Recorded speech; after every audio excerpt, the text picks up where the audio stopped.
আমার এই ছোট্ট রান্নাঘরটাকে একটু মনের মতন করে আজকে সাজালাম ও জিনিসপত্র একদিক থেকে আরেক দিকে করতে গেলে একটু নতুনত্ব বোঝা যায়। তো হ্যালো এভরিওয়ান, আমি শর্মিষ্ঠা, আমার চ্যানেলের নতুন আরেকটি ভিডিওতে তোমাদের সবাইকে ওয়েলকাম।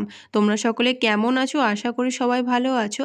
তো এতদিন আমি রান্না করছিলাম এই জানলাটার সামনে, এইখানটাতে গ্যাস ছিল আর তার পাশেই ছিল বেসিন বাসন ধোয়ার জন্য। আজ থেকে তো নিরামিষ খাওয়া দাওয়া, তাই জন্যই একটু ধোয়া মাজা করেছি। তো ধোয়া মাজা বলতে আমার যত রকমের সব বাসনপত্র ছিল সব আবার নতুন করে ধুয়ে গ্যাস ট্যাস মুছে সব কিছু পরিষ্কার করে তারপরে তোমার এখন বেজে গেছে 12টার মতন। আর আমি যেটা মাসের বাজার রাখি সব কৌটোগুলো এক সাইডে রাখা থাকে, আর যেটা আমিষের জন্য ব্যবহার করি সেটা আলাদাভাবে রেখে দিয়েছি, কেননা আজ থেকে তো নিরামিষ। যখন আমি এখানে এসেছিলাম তখন একটা দুটো কৌটো ছিল না, সব জিনিসপত্র আমাকে সেই বেঁধে বেঁধে মানে প্লাস্টিকের মধ্যে বেঁধে বেঁধে রাখতে হতো। তো এখন দেখো একটা দুটো করে কিনতে কিনতে কতগুলো জিনিস কিনে ফেলেছি। তো যাই হোক, একসাথে তো সব কিছু হয় না, আমি তো এর আগেও বলেছি একসাথে কোনো কিছু নেওয়াও যায় না আর ভালোও লাগে না। তো যাই হোক, একটু একটু করেই যা কিছু হয়। তো এদিকে তোমার দাদাভাই তো ডিউটি গেছিলো, ডিউটিতেই আমি ফোন করে বললাম যে সব সবজিরও বাজার লাগবে। তো তাই জন্য ব্যাগ তো নিয়ে যায়নি, তো আলুর বস্তাতেই মানে সবজিওয়ালাটা সব সবজি দিয়ে দিয়েছে। তো এখানে আমি একটু সবজির ঝুড়িটাও পরিষ্কার করে নিলাম, মানে যেগুলো নষ্ট হয়ে গেছে সবজি সেগুলো বাদ দিয়ে নতুন করে সবজিগুলো সাজিয়ে নিলাম। আর আজ থেকে তো পেঁয়াজ রসুন খাওয়া যাবে না, তাই জন্য পেঁয়াজ রসুনগুলো সব আলাদা করে রেখে দিলাম। আর এদিকে স্নান ধান করে এসে আমি এখন রান্নাটা বসাবো। এই যে দেখো নিচে রাখা আছে সব, মানে মাসের বাজারটা এখনই আনে নিলাম, যেহেতু ওইগুলো তো আমিষের সব লাগা ছোঁয়া, তাই জন্য আমি নিরামিষের জন্য সব নতুন করে আবার আনালাম, তারপরে রান্নাবান্না শুরু করেছি। তো কাদের কাদের বাড়িতে এইরকম নিরামিষ আর আমিষের লাগাছোঁয়ার ব্যাপারটা আছে একটু জানিও তো। আমাদের বাড়িতে কিন্তু এই জিনিসটা আছে, নিরামিষে যদি আমিষ ঠেকে যায় সেটা আমিষ হয়ে যায়, আর কিন্তু আমিষে যদি নিরামিষটা ঠেকে তাহলে কিন্তু নিরামিষটা আমিষ হয় না, কি তাই তো? তো যাই হোক, এইটাই। তো আগে মাকে দেখতাম এইরকম নিরামিষ আমিষ মানে প্রতিবার শনিবার আর মঙ্গলবার দিন যেহেতু নিরামিষ হয়, তো তখন সেদিন লবণ হলুদ তেল সব কিছু আলাদা আলাদা থাকে আর নতুন নতুন করে বের করে। যেহেতু আমাদের দোকান আছে তাই জন্য অতটা অসুবিধে হয় না, এই টুক করে লবণ তেল হলুদ এগুলো তো নিয়েই নেয় অল্প অল্প করে মা। প্রথম প্রথম যখন এসছিলাম তখন তো বেশি ওই কৌটাকাটি ছিল না, তাই জন্য এরকম নিরামিষ আমিষ আলাদা আলাদা করতে পারতাম না, সব কিছুই একটা কৌটোর মধ্যেই রাখা হতো। কিন্তু এখন তো অনেক কিছুই আমার কেনা হয়ে গেছে, তাই জন্য এখন আর কি করতে পারছি। আর সব সময় তো ওই বাড়ি যেতে পারবো না যে এখন নিরামিষ খেতে হবে বলে বাড়ি চলে যাই দৌড়ে, এটা তো আর হচ্ছে না প্রায় বলো দুদিন একদিন পর পর। তো তাই জন্যই ভাবলাম যে আমি এখানেই নিরামিষ আমিষের এই ব্যাপারটা করে নিই, তাহলে আমাকে আর সেরকম অসুবিধার মধ্যে পড়তে হবে না। তো এদিকে আমি তেল লবণ হলুদ সব কিছু নতুন নতুন প্যাকেট আজ থেকে বের করলাম। তো এদিকে আমি মানে ছোলার ডাল টমেটো দিয়ে প্রেসারে বসিয়ে দিই, একদিকে ভাত আর একদিকে ডালটা বসিয়ে দিয়ে আমি সবজিগুলো সব কেটে নিব। সবজি ডাল ভাত এগুলোই আজকে রান্না করব, আর তাড়াহুড়োর মধ্যেও করছি। সবজির মধ্যে ওই ফুলকপি বিনস গাজর আলু এগুলো দিয়েই রান্না করব। তো এখন কারেন্ট আছে তাই জন্য একটু তাড়াতাড়ি করছি, মশলাটা করতে হবে, আদা জিরে লঙ্কা বাটা এগুলোই করতে হবে। তো এখন আমি বাবুকে ওই যে গ্রেপসও এনেছিল, তো ওইটাই এখন বাবুকে দিয়ে দিলাম। বাবু এখন ঘুরে ঘুরে কিছু সময় খাক। আর ওই নিরামিষের মশলা বলতে কিন্তু গরম মশলা, এই যদি গোটা গরম মশলা না থাকে নিরামিষ তরকারি একদমই ভালো লাগে না, তাই জন্য গোটা গরম মশলাটাও আনিয়েছি। তো এলাচ লং আর দারচিনি এগুলোকে একটু থেতো করে যদি ফোড়ন হিসেবে দেওয়া যায় নিরামিষ তরকারিতে, তাহলে কিন্তু তরকারিটার স্বাদ অনেকটাই ভালো হয়। তো দুপুরে কি হয়েছে, যে সবজিটা রান্না করেছিলাম সব ভাজাভুজি হয়েছিল, তারপরে কারেন্ট চলে গেছিলো। তো ওই ভাজাভুজিতেই আমি লবণ দিয়ে সেটাকেই কোনো রকমভাবে দুপুরে চালিয়ে দিয়েছি। তো তোমাদের দাদাভাইয়ের একটা খুব ভালো একটা গুণ হলো যে খাওয়া দাওয়ার প্রতি কোনো ওর মানে দ্বিধা নেই, যে আজকে আলু সিদ্ধ হয়েছে বা আজকে মানে ওর একটা মানে পছন্দ করে না এরকম কোনো সবজি হয়েছে যে ভাত খাবে না, এরকম না।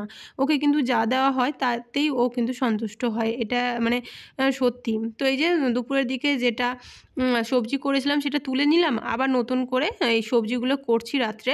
তো এখন মশলাটা বাটা হলো, মানে দুপুরে মশলা দিয়ে না দিয়েই ওই লবণ হলুদ দিয়েই তোমার নামিয়ে দিয়েছিলাম। পরের দিন সকালে খুব সুন্দর রৌদ্র করেছে সকাল সকালই, আর সকাল সকালই চলে এসেছি আমি সব জামা কাপড়গুলো কাচতে।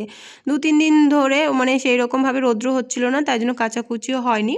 তো দেখো ছাদে কি সুন্দর সুন্দর ফুল গাছে ফুলগুলো হয়েছে। সত্যি শীতের দিনগুলোই না আমাকে ভীষণ ভালো লাগে গরমের দিনগুলো থেকে। গরমের দিনে তো সবসময় অস্বস্তিকর, এই গরম লাগছে এই গরম লাগছে, মানে কোথায় গিয়ে বসবো যে একটু মানে শান্তি পাবো।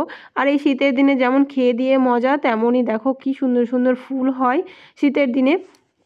আর সেই রকমভাবেও শাক সবজি সবই পাওয়া যায় শীতের দিনে। ঘুরতে যাওয়া থেকে শুরু করে সব কিছু শীতের দিনই আমার কাছে বেস্ট মনে হয়। আর তোমাদের কোনটা অবশ্যই কিন্তু আমাকে কমেন্ট করে জানাবে। আর যারা যারা আমার চ্যানেলের ভিডিওগুলো দেখছো তারা কিন্তু অবশ্যই একটি করে লাইক দিবে, তাহলে আমার ভিডিও করার আরও বেশি করে ইচ্ছে করবে। আর অবশ্যই কিন্তু কমেন্ট করে জানাবে আমার ভিডিওগুলো তোমাদের কেমন লাগছে আর কোথা থেকে তোমরা আমার ভিডিওগুলো দেখছো। এদিকে এই গাছটা যেটা দেখতে পাচ্ছ এটা কিন্তু ড্রাগন ফল যেটা হয় সেটারই গাছ। এটা কিন্তু আমার এখানে আসা প্রায় 1 বছরের মতন হতে চললো। ড্রাগন গাছটাকে দেখছি সেই ছোট থেকে বড় হয়ে গেল, কিন্তু এখনও পর্যন্ত একটাও কিন্তু ফল বা ফুল আমি দেখতে পাইনি। আর এদিকে অ্যালোভেরারও গাছ আছে, তুলসী গাছ, সেটাই বাবু আমাকে মানে পরিচয় করিয়ে দিচ্ছিল এটাই। তো এই যে দেখো এদিকে জয় শ্রীরামের ফ্ল্যাগ।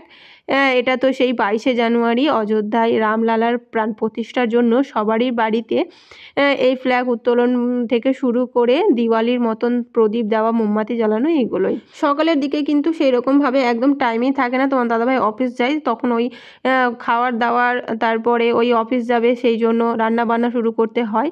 তো আজকে যেহেতু রবিবার তাই জন্য ও বাড়িতে আছে, তো বললাম যে চলো একটু ছাদেই না হলে একটু কিছুক্ষণ বসে থাকি, তারপরে তো আমার কাচাকুচি আছে এগুলো সব কাচাকুচি করব। তো ওই বাবুকে নিয়েই মানে ছাদে এসছি। সত্যি আমি যে ব্লগিং করি এই জিনিসটাই কিন্তু অনেকে যারা আমার চেনা জানা আছে কেউ বিশ্বাসই করতে চায় না, কেননা আমি না খুব কম কথা বলতাম। আর এই ব্লগিং করতে গেলে তো অনেক অনেক কথা বলতে হয়, তাই জন্য যখনই দেখে তো বলে যে তুই এত কথা বলতে পারিস, আমি তো দেখিনি তুই এত কথা বলিস, এইরকমটা।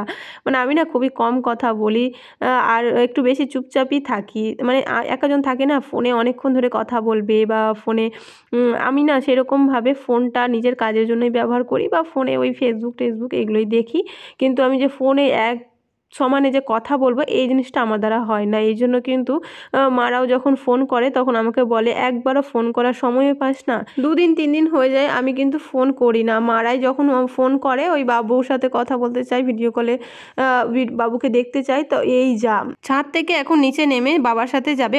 কোথায় যাচ্ছ এখন? অফিস? কার সাথে? অফিস থেকে চলে আসলা? বেলুনটা কে দিল? স্যার দিল? কি কালার বেলুনগুলো আছে বলো তো? ওটা হোয়াইট কালার, হ্যাঁ গ্রিন কালার, আর ওটা হ্যাঁ, বাহ গুড। এই যে বাবার সাথে অফিস গিয়েছিল তো সেখান থেকে এই বেলুনগুলো নিয়ে আসলো। তো এখন এই বেলুনটা নিয়ে আমাকে ওর সাথে খেলতে হবে। রান্না বান্না সব এখনো কমপ্লিট হয়নি, ওগুলো ছেড়ে দিয়ে এখন ওর সাথে এখন বেলুন নিয়েই খেলতে হবে।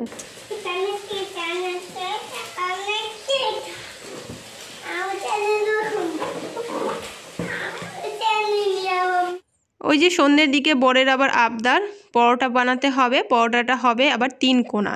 আমি বলছি 3 কোনা আবার কি আছে, পরোটা গোল হোক বা 3 কোনা যাই হোক সেটাকে তো ছিঁড়েই খাবে, গোটা গোটা তো আর খাবে না। তো যাই হোক একটু মজা করলাম। তো এই যে দেখো আমি এদিকে 3 কোনায় সব পরোটাগুলো বানিয়েছি, আটা দিয়েই সম্পূর্ণ করেছি। আটা রুটিটা না করে সেটাকে ময়দা করেছি, ওই লবণ চিনি আর একটু কালো জিরে দিয়ে আর তেল দিয়ে এটাকে একটু মেখে নিয়েছিলাম, মেখে দিয়ে পরোটাগুলো করলাম। পরোটা লুচি বলো এগুলো কিন্তু বাবু ভীষণই পছন্দ করে, ও কিন্তু শুধু শুধু এইরকমই খেয়ে নেয়। এই পরোটার সাথে কিন্তু সেই আলুর তরকারি, সিম্পলভাবে আলুর তরকারিটাই কিন্তু ভীষণ ভালো লাগে। তো দেখা যাক এখন কি রান্না করি রাত্রে পরোটার সাথে খাওয়ার জন্য। তো ভিডিওটা আমি এখানেই শেষ করছি। তোমরা কিন্তু অবশ্যই মানে ভিডিওটিতে লাইক করবে, কমেন্ট করবে, আর দেখা হচ্ছে কালকে আবার অন্য কোনো ব্লগে। ততক্ষণে সবাই সুস্থ থেকো, ভালো থেকো আর আমার পাশে থেকো। টাটা।